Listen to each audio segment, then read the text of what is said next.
Thanks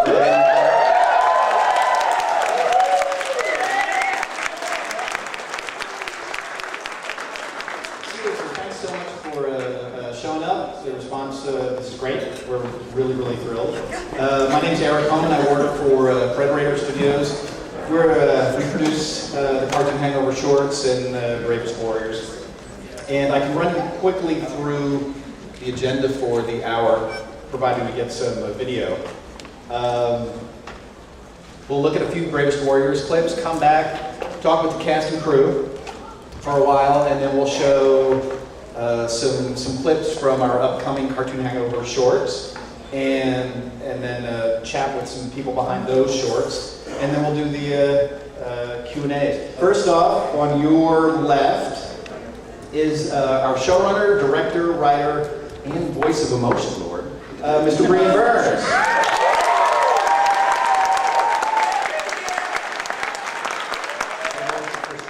Alex Walsh.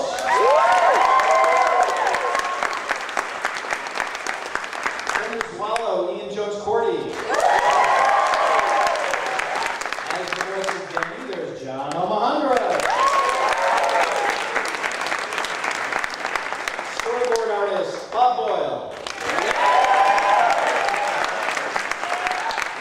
And last but not least, the voice of Impossibear, Wooley.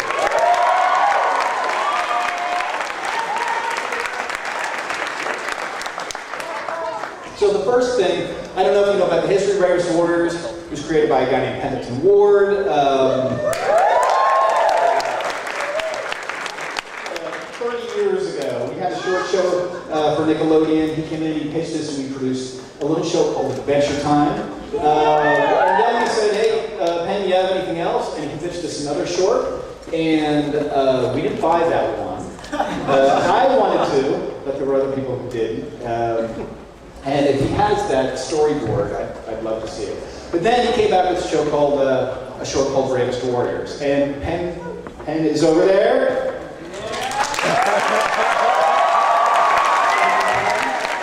Hey, is Penn still there? Is that going all right? That's fine. Okay, good. So then we tried to sell it as a series in a variety of ways over the years and failed. And then we got some funding from YouTube about a year and a half ago. We said, let's go make a Bravest Warriors show. At that point, Penn was really busy, still is with Adventure Time. So we had to bring in a new showrunner, and Penn nominated Breehn to come on board. And I don't know why. No, but we're going to ask Breehn. Breehn had experience, internet experience. He had a series called Dr. Tran.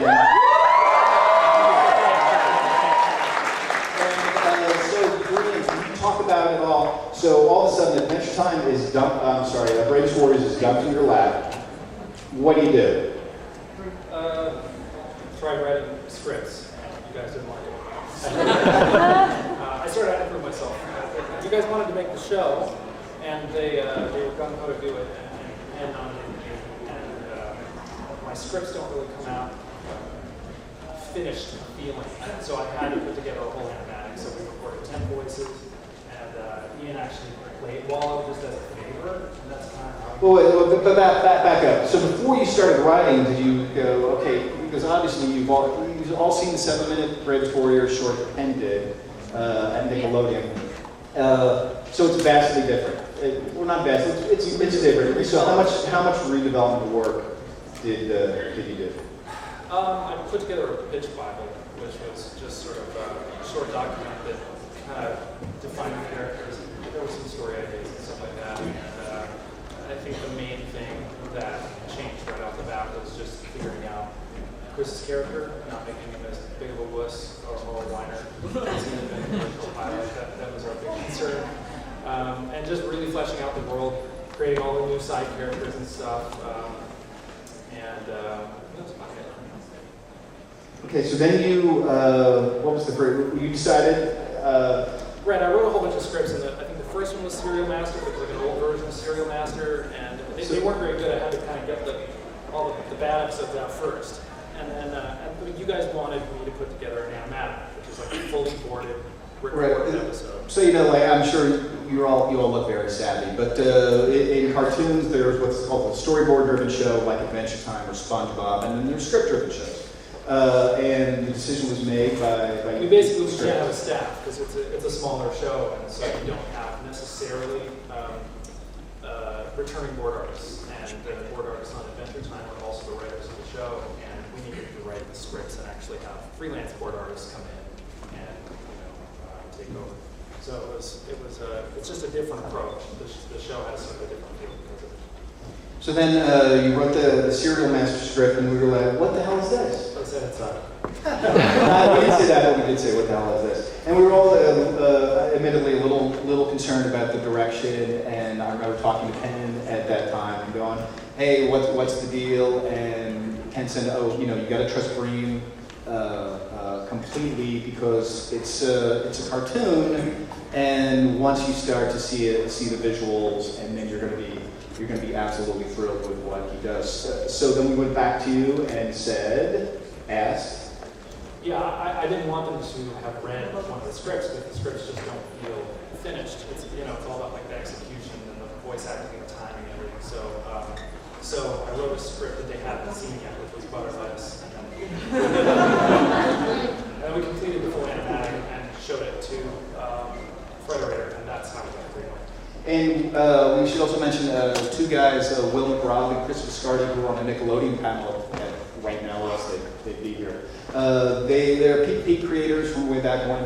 They came in to help develop the show and act the story of the first season, and they were absolutely great.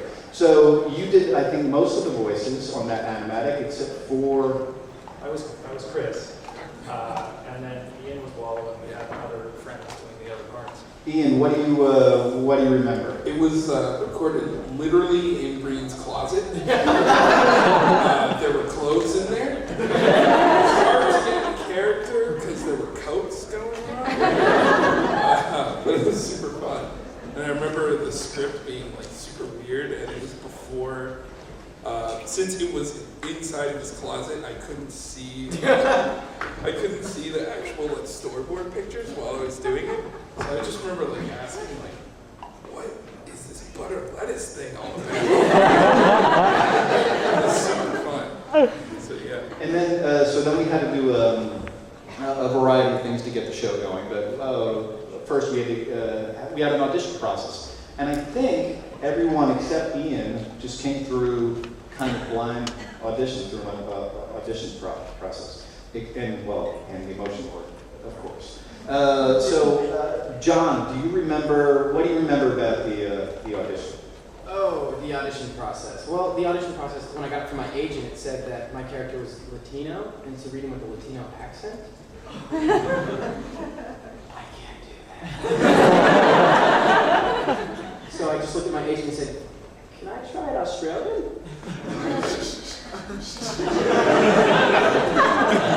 Choice. Hey, I got it. When I got to the first day of Bravest Warriors, I was like, am I reading an Australian? Nobody told me anything. But we still try not to tell John anything about people.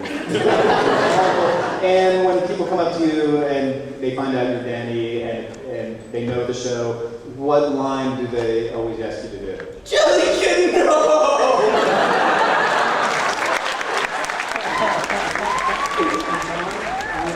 Were the auditions inside of Breehn's closet? I actually got to wear the coats. Oh, by the way, Liliana Mooney, who plays Beth, could not be here. She's over in Europe, so unfortunately. Her loss. So Yeah. she is being, we're replacing her. And then Alex Walsh, what's your experience? How do you come on board? Well, I didn't get the part. Alex didn't get part of it. I didn't get the part. Can you guys hear me? Yeah. I just didn't know which one to use. Double fists. So, I didn't get the part. I auditioned for it, and I was like, oh my gosh, it's Pendleton Board for Adventure Time. Oh! I mean, everyone knows that. I didn't get the part. And then I was like, all right, well, whatever. So, You guys know Amoeba Records in LA? Yeah, everyone knows Amoeba. I was in line actually buying the first season of Adventure Time. Like, I'm holding it in my hands and I got a call saying I got this job. And I was like, and I tried to walk out of the store and I almost forgot to pay. I was so excited. They were like, you need to. And I was like, you don't know who I am.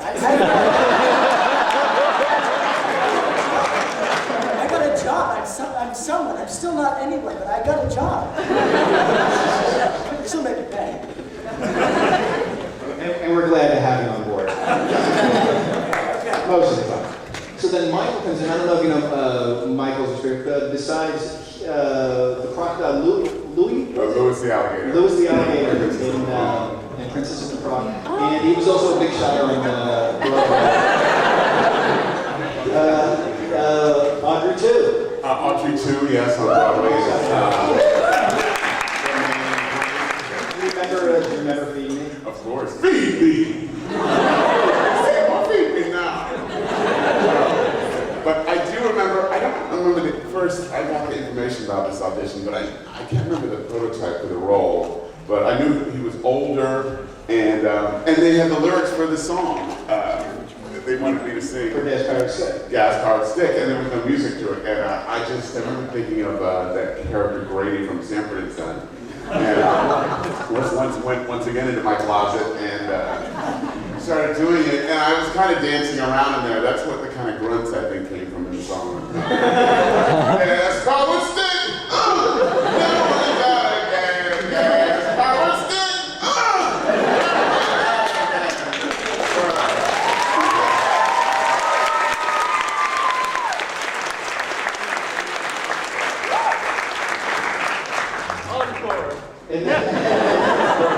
So, Breehn, when you were writing scripts, where's Jason? Is Jason here?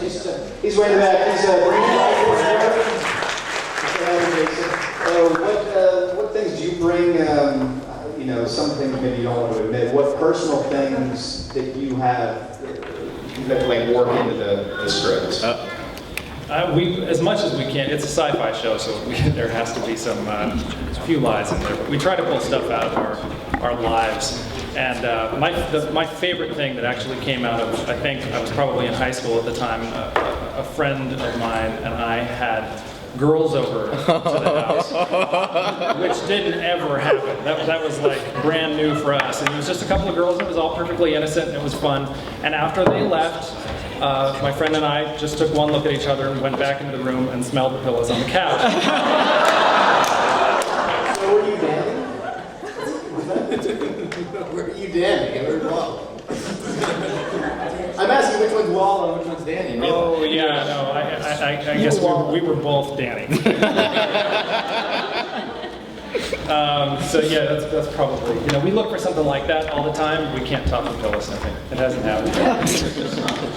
So you had the arduous task of writing. Well, let's go to Bob Boyle. So Bob, what did you storyboarded in the first season? Which one was yours? I did Bunless. Bunless, the episode where Chris and Beth get really buns. Yes. And what do you remember about that? Breehn's direction.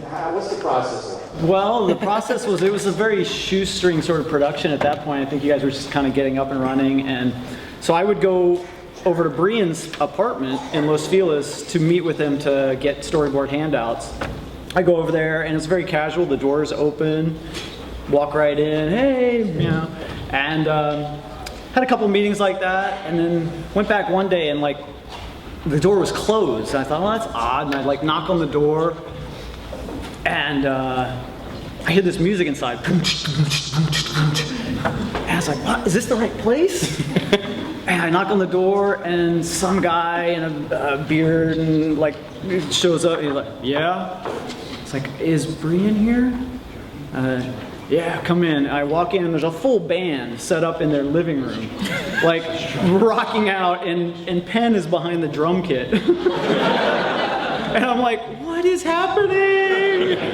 It's just bizarre. And then I go back in Breehn's room and look at the animatic and sitting right next to his bed. It was just such a homemade production. It was awesome, but But I mean, Breehn has like really distinct vision for the show, And he'll throw out quotes like, you know, from Star Trek: The Next Generation, episode 39, deleted scenes. Do you remember that? Where and I'm like, no. and he's like, he pulls it right up on YouTube, like ba ba ba ba ba. Or, You know, one of the things, well, first of all, I'm very old, so I, you know, if it came after 1980, I don't get any of the references, but oftentimes what's great about YouTube are all the comments that come underneath, and someone will say, oh, you know what, that's like that Twilight Zone episode, and I'll go, is that like the Twilight Zone episode? Because, yeah, that was exactly like the Twilight Zone. he has amazingly specific references for like effects. You know, I think it was like Herculoids or something. You sent me a clip, or I don't know. Thundercats. Oh. But I know I remember sitting at your kitchen table discussing the way the butts should animate when they speak. And I'm like, this is the greatest job ever. Ian, how do you, so I know when you come into the recording studio each time, you kind of have to get back into Wallow character. What do you do to get ready for that? Actually, I like on my drive over, because I work at Cartoon Network. And let's get Steven Universe. What Ian is working on? So yeah, my normal job is creative director of Steven Universe, so I have to drive over to the studio where we record the Bravest. At Brehn's Closet. And yeah, Brehn's Closet Studio. And basically on the whole drive over, I'm like getting back into Wallow. And the main thing is, it's a line from the first episode we recorded, Butter Lettuce. And it's when Wallow just walks in the room and he's just like, nice whiskers. And I just laugh to myself a lot. And so I'm sitting, I'm like just driving the car, and I'm just like, you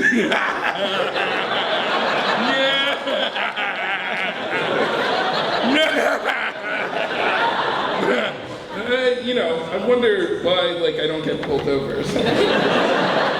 Could be. Yeah. So now I'm told we have both video and audio. We're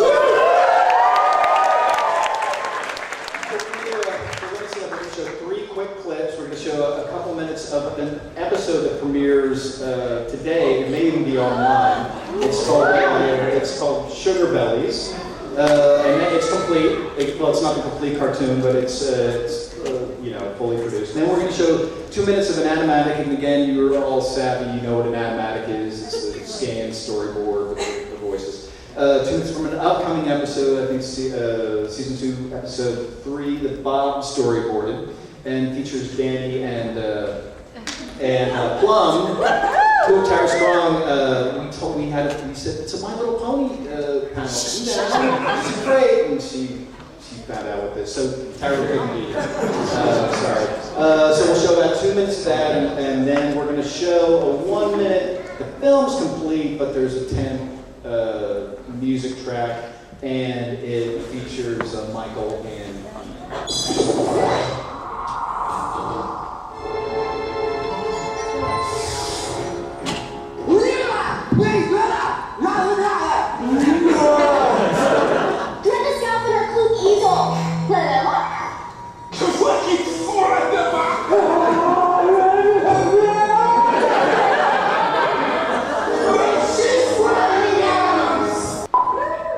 Danny, Mom, we're waiting at the rendezvous site. Can I get like a 10 to 4?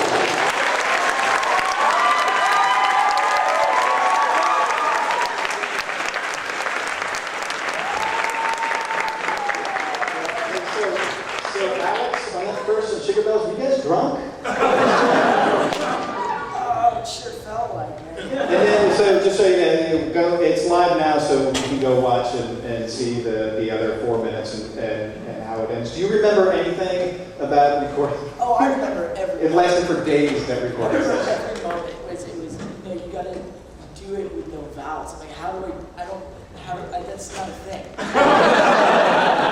just hold your tongue and talk. I'm like, but, okay. No, it needs to have more of a, and I'm like, okay, I'm not frustrated, I'm excited to tell this.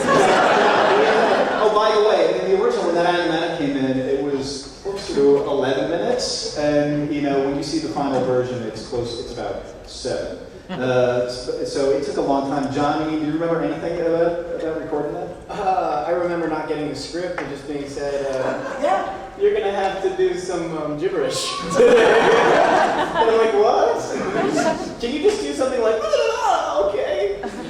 Can you add some like P's in there? Maybe not so many O's, maybe whistle a little bit? I can't whistle.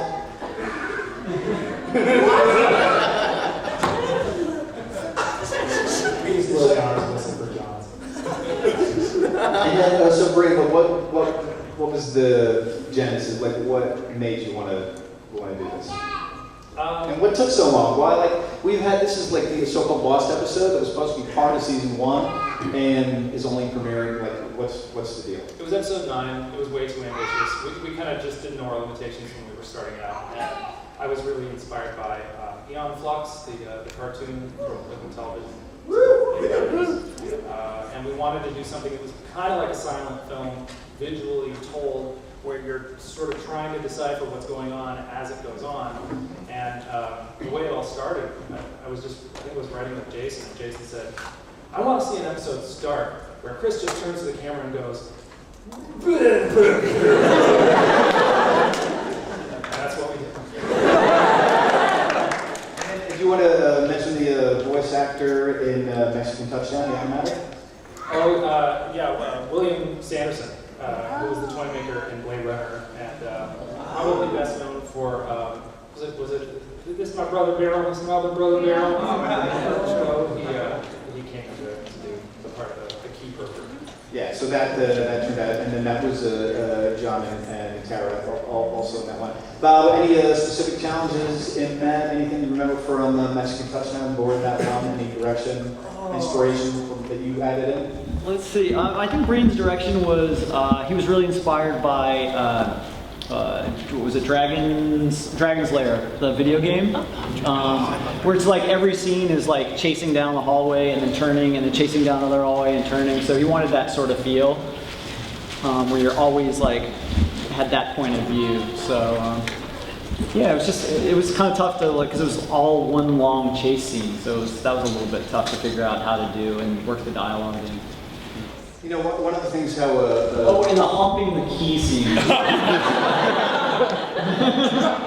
And one of the things about recording Bravest Warriors, Breehn likes to record the actors one at a time, rather than like kind of a radio play. That deal. But the Impossibear, the last 1 minute that you saw was an exception. And so we have behind-the-scenes footage that you'll see someday, Ian and Michael in the studio at the same time. So what was that like, Ian? Oh, that was super fun. Yeah, it was great. We were just in the booth, standing next to each other, and we'd be like, I got you. You're friends, man! It was a lot of fun. It's rare that you get to work with people in the booth, but it's just a different kind of energy, especially for a scene like that. It really worked. Yeah. Michael, are you disappointed that you weren't eating anything in this? At least not in that episode. There was an episode, I guess, coming up that where I'm eating. What did I have to? Well, the first season you ate the potato chips. It was eating potato chips, and this time it was a sandwich. Every line Impossibear says is always funnier with his mouth is full. In general, the same goes with me. Yeah, there was food and I still can't get over that one line that's in the upcoming one that I think is the funniest thing that he has said. It's kind of a throwaway and ad-lib, and instead of saying something stupid, like you're stupid, or That's dumb. He goes, I still laugh thinking about it, because I still laugh when I do it at home. Nursery school!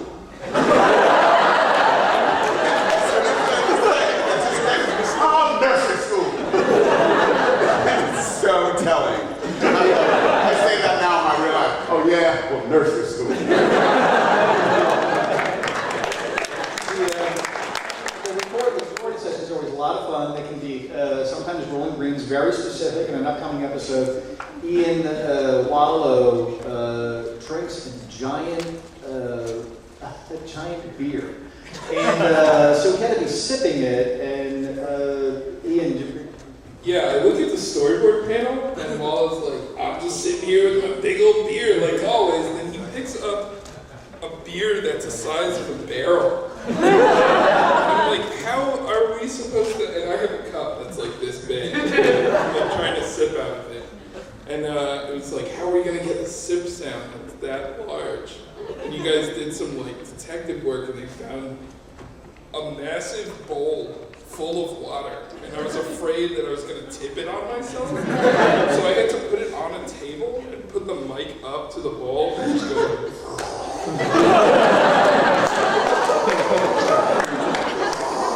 Is that good? Is that, oh, more? It was water, it wasn't beer. No. Right. Yeah.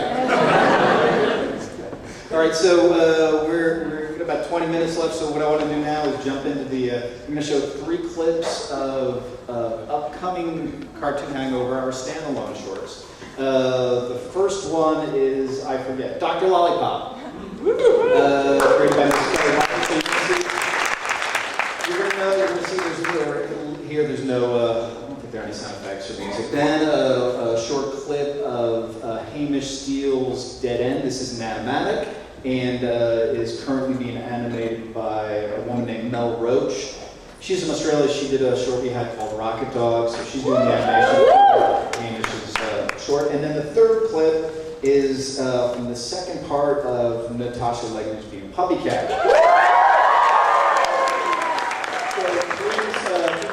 Watch this again. It's going to change, and I don't think there's any music or sound effects or video or audio. No, video or audio. Everything else. So they're all works in progress. So we can watch those right now. We have it on the digestive system. From your current state, I'd say you've eaten quite a few. This doctor prescribes emergency surgery. Not to worry.